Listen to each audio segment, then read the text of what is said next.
media to pressure the president to provide more troops. What's ended up leaking out, however, is that he's talking about 500,000 troops for 5 years, which is a jump beyond the current level of insanity that I think may have overplayed his hand. Yeah.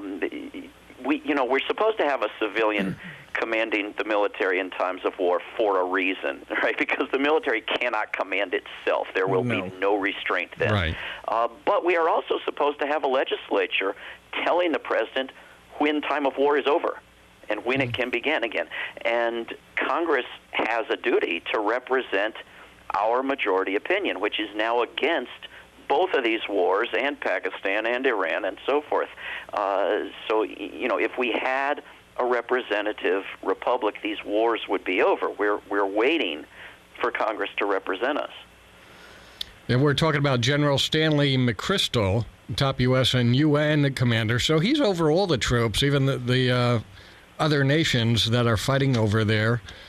And, yeah, it seems like this is we call it the war without no end, Dave, because it seems like they just want to get it more ensconced there. They're building this huge base over in Afghanistan, Camp Leatherneck.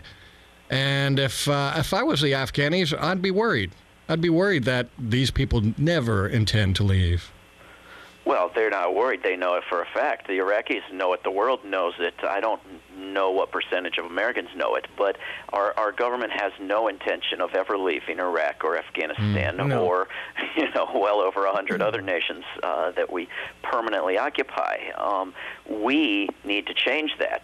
Many Americans are opposed to it. Even Americans who are unaware of our 1,000 bases garrisoning the globe want to permanently end our occupations in Iraq and Afghanistan. And if that could open the door to some awareness of our global empire, that would be a turn very much for the better. But it's past the point of worrying. I mean, Afghanistan is almost the poorest place on earth. Most of the people fighting are fighting for a daily wage so they can have something to eat that day. Afghanistan is hell, almost to the point of what Iraq is.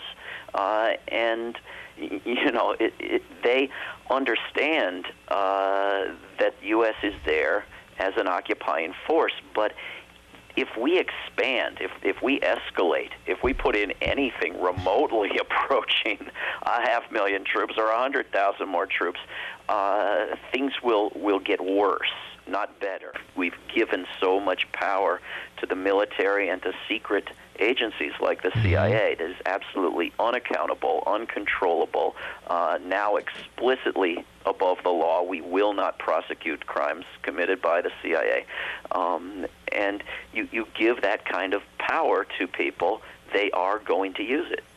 And abuse it. And they'll justify it to your face as, well, we're protecting the country for you. Well, then comes the scare tactics. Yes, exactly. And the possibility of false flag attacks, perhaps not done by the so-called enemies of America, but by the military these clandestine entities that want to scare the public. Right. Well, we've already seen false claims about Iranian weapons in Iraq, false claims about Iranian attacks in Iraq and in the waters.